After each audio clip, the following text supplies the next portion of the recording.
कोई दिन ऐसा नहीं गुजर रहा जब आला अदलिया नैब की कारकर्दगी पर अदम इत्मीनान का इजहार ना करती हो, इदारे की सलाहियतों से मुताल्लिक सख्त फैसले और रिमार्क्स ना दिए जाते हों। आज एक और केस में चीफ जस्टिस ने नैब की अहलियत और सलाहियत पर बरहमी का इजहार किया है। केस की समाअत के दौरान चीफ जस्टिस ने रिमार्क्स दिए कि नैब के तफ्तीशी अफसरान में अहलियत और सलाहियत नहीं है।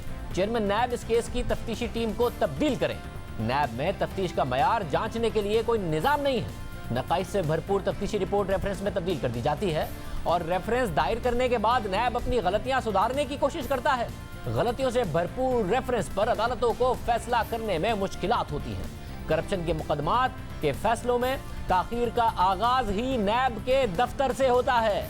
चीफ जस्टिस ने नैब के प्रोसिक्यूटर जनरल को मुखातिब करते हुए कहा कि आपने तमाम इल्जाम अदालतों पर लगा दिया। तहकीकात सालों करते रहते हैं। नैब के तफ्तीशी अफसरान में सलाहियत का फुकदान है। कानूनी पहलुओं का तफ्तीशी अफसरान को पता नहीं होता। लोग सालों तक नैब में फंस जाते हैं। 30 दिन में फैसले की बजाय लोग 3 साल तक पड़े रहते हैं। नैब के रेफरेंस की बुनियाद ही गलत होती है। रेफरेंस में क्वालिटी नहीं होती।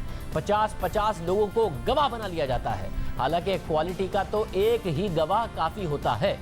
दौरान समाज जजेस और नैब प्रोसिक्यूटर में भी मुकालमा हुआ। प्रोसिक्यूटर जनरल नैब का कहना था कि नैब प्रोसिक्यूटर्स की तनख्वाहें और मरात इंतहाई कम हैं। फंड्स मिले तो अच्छे प्रोसिक्यूटर्स भर्ती करेंगे। इन हालात में भी नैब 61% मुल्जिमान को सजा दिलवा रहा है। सब हमारे ही खिलाफ हैं। सिर्फ सुप्रीम कोर्ट से हौसला मिलता है। तफ्तीशी अफसरान की न्यूयॉर्क और बरतानवी पुलिस से तरबियत करा रहे हैं। इस मौके पर जस्टिस याया आफरीदी ने रिमार्क्स दिए कि फंड्स इंतजामी मामला है, अदालत कुछ नहीं कर सकती। जबकि चीफ जस्टिस ने रिमार्क्स दिए कि नैब मुकदमात जीते तो 1000 अरब से जायद की रिकवरी हो सकती है। 2 अरब तो नैब के एक केस से ही निकल आएंगे।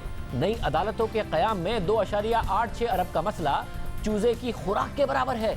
नैब वाले कच्चे पक्के केस बनाकर अदालतों को भेज देते हैं। 20-20 साल से मुकदमात एहतसाब अदालतों में पड़े हैं। आज एक और केस में अदलिया की तरफ से नैब की कारकर्दगी पर नाराजगी का इजहार किया गया। सवाल उठाया गया। तफ्तीशी अफसरान की सलाहियतों पर सवाल उठाए गए। नैब ख्वाजा बिरादरान की जमानत के फैसले के बाद से सख्त तनकीद की जद में है और आज बेंच के बाद बार्स की तरफ से भी सख्त रद्द-ए-अमल आया। सुप्रीम कोर्ट बार एसोसिएशन और पाकिस्तान बार काउंसिल ने अपने मुश्तरका एलामिये में सुप्रीम कोर्ट के ख्वाजा बिरादरान के जमानत के फैसले को न सिर्फ सराहा है बल्कि उसे एक तारीखी फैसला करार दिया है। पाकिस्तान बार काउंसिल और सुप्रीम कोर्ट बार के मुश्तरका एलामिये के मुताबिक सुप्रीम कोर्ट के इस फैसले में जो फाइंडिंग्स दी गई हैं उसमें बड़ी हद तक नैब की जानिबदारी की निशानदही की गई है। नैब की तरफ से हुकूमत को खुश करने के लिए केसेस को सियासी इंतकाम के तौर पर डील किया गया और इससे नैब का अपना इमेज मुतासिर हुआ है। दरअसल नैब मौजूदा हुकूमत का एक टूल बन गया है जिसे सियासी मुखालिफिन की आर्म ट्विस्टिंग के लिए इस्तेमाल किया जा रहा है। पाकिस्तान बार और सुप्रीम कोर्ट बार हुकूमत से मुतालबा करते हैं कि वो इस फैसले की रोशनी में इक़दामात करें। सुप्रीम कोर्ट के फैसले और पाकिस्तान बार काउंसिल की प्रेस रिलीज पर रद्द-ए-अमल जानने के लिए हमने तर्जुमान नैब से रब्ता किया मगर इस हवाले से उन्होंने कोई जवाब नहीं दिया। अब इस मामले पर हम बात करेंगे पाकिस्तान बार काउंसिल के वाइस चेयरमैन आबिद साकी साहब। साकी साहब बहुत शुक्रिया हमें शो में ज्वाइन करने के लिए। आबिद साहब, साकी साहब, सुप्रीम कोर्ट के फैसले के हवाले से ज़ाहिर आपकी जो प्रेस रिलीज थी वो हमने आवाम के सामने रखी। पहले भी हाई कोर्ट्स के फैसले आए हैं, अब अमल दरामद हो, आगे मामला बढ़े, रिफॉर्म्स हो, एहतसाब भी हो और वो इंतकाम ना लगे, सियासी टूल ना बने इदारा, इसके लिए क्या किया जाए?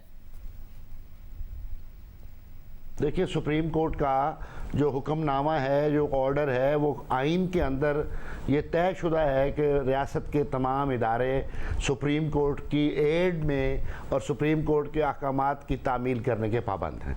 उसूली तौर पर अगर एक आइन की हुक्मरानी हो और यानी रूल ऑफ लॉ हो और सेल्फ अकाउंटेबिलिटी का कोई सिस्टम एग्जिस्ट करता हो तो तमाम इदारे पाबंद हैं इस जजमेंट के अंदर दिए गए जो नुकात हैं उनको रेक्टिफाई करने के लिए, अपनी इस्लाह करने के लिए वो पाबंद हैं। और इसमें जो प्राइमरी फिर किरदार है वो अदालतों का है।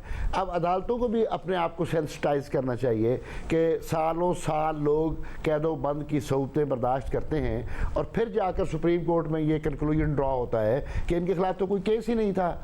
तो इसके यानी ये होना चाहिए, मैं समझता हूँ कानून साजी होनी चाहिए कि अगर किसी शहरी को बुनियादों पर विदाउट एनी सब्सटेंटिव एलिगेशंस या एविडेंस उसको अगर किसी जुर्म में मुलव्वस पाया जाए और अल्टीमेटली वो बरी हो जाए, तो रियासत के वो एहलकार और रियासत के वो इदारे उसको फाइनेंशियल कॉम्पनसेशन के लिए कम से कम उनको जिम्मेदार ठहराया जाए और उनको कास्ट डाली जाए, एग्जेम्परी कास्ट डाली जाए। तो फिर शायद हो सकता है कि ये डिसऑनेस्ट इन्वेस्टिगेशन और डिसऑनेस्ट तरीके से लोगों को झूठे मुकदमात में फंसाने का जो अमल है रियासती इदारों का, वो शायद उससे हम महफूज हो सकें। असद, साथ ही एहतसाब के अमल पर लोगों का एतमाद बहाल हो, एहतसाब इंतकाम ना लगे, उसके लिए नैब का इदारा खुद क्या कर सकता है, हुकूमत क्या कर सकती है ताकि एहतसाब भी हो, जाहिर है वो बड़ा लाजमी है, और वो इंतकाम ना लगे? मैं समझता हूँ सबसे पहले तो नैब चेयरमैन साहब की जो इंटेग्रिटी है वो कॉम्प्रोमाइज़ हो चुकी है as far as the prosecution against the political opponents. यानी ये जो तासर पाया जा रहा है कि जो हुकूमत के अंदर रहकर करप्शन कर रहे हैं लोग, उनको नहीं पूछा जा रहा, उनको अकाउंटेबल नहीं किया जा रहा, और जो जिनसे उनको खदशा है कि ये हमारे मुखालिफ हो सकते हैं या मुख्तलिफ राय रखते हैं, उनके बारे में ये हो रहा है कि उनको 40-40 साल पुराने, 35-35 साल पुराने खोद के digging out the entire things, अब उनके खिलाफ मुकदमात बनाए जा रहे हैं। और फिर अल्टीमेटली वो मुकदमात जब सुप्रीम कोर्ट तक पहुंचते हैं तो सुप्रीम कोर्ट कहती है कि इनके खिलाफ कोई केस नहीं बनता था, इनके खिलाफ कोई एविडेंस नहीं थी। और फिर उन्होंने ये भी इशारा किया कि डिसऑनेस्ट इन्वेस्टिगेटिंग ऑफिसर के खिलाफ नैब लॉ के अंदर भी कानून मौजूद है कि उसको 10 साल तक सजा हो सकती है। क्या आज तक नैब कानून की मिसयूज़ और मिस एप्लीकेशन के बाद किसी डिसऑनेस्ट इन्वेस्टिगेटर को आज तक सजा हुई है? कभी नहीं हुई। तो जो लॉ के अंदर सेफ गार्ड मौजूद है उनको भी इम्प्लीमेंट नहीं किया जा रहा। ये सिलेक्टिव एप्लीकेशन ऑफ लॉ है। तो मैं समझता हूँ ये तो निज़ाम इंसाफ, इसको कहना निज़ाम इंसाफ की तौहीन है जो इस वक्त चलाया जा रहा है। जब इतने बड़े ऑफिस पे बैठे हुए पब्लिक ऑफिस होल्डर की ज़ात जो है वो मशकूक हो जाए और उसके साथ इम्पार्शलिटी और इंडिपेंडेंस का तस्वर बाकी न रहे, तो मेरा ख्याल है ये एक सेल्फ रिस्पेक्ट के तौर पर बंदे को उस ओहदे से स्टेप डाउन करना चाहिए। और मौजूदा हालात में मैं समझता हूँ कि चेयरमैन नायब साहब को बाइज़्ज़त इस्तीफ़ा देकर घर वापस चले जाना चाहिए और बाकी जो आइन के अंदर दिया गया है तरीक़ाकार चेयरमैन नैब को सिलेक्ट करने का, फिर उसके मुताबिक एक कंसल्टेटिव प्रोसेस शुरू किया जाए।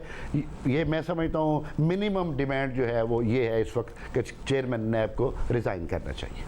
बहुत शुक्रिया। अभी सागी साहब हमारे साथ मौजूद थे। आज पीपल्स पार्टी के चेयरमैन बिलावल भुट्टो ज़रदारी ने कौमी असम्बली में एहतसाब के नए इदारे के क़याम का मुतालबा किया। जियो न्यूज़ के ज़राए के मुताबिक नून लीग के रहनुमा ख्वाजा साद रफ़ीक से बिलावल भुट्टो ने मुलाकात भी की, जिसमें नैब ऑर्डिनेंस का मामला ज़ेर बहस भी आया। जबकि आज ही हुकूमत की जानिब से पार्लिमानी कमेटी बराए कानून साजी तश्कील दे दी गई है, जिसका पहला इजलास चेयरमैन शाह महमूद कुरैशी की सरबराही में हुआ। इजलास के बाद शाह महमूद कुरैशी का कहना था कि आज के इजलास में नैब कानून पर भी बात हुई है और तय पाया है कि कल नैब का मुजवजा ड्राफ्ट ओपोजिशन को देंगे।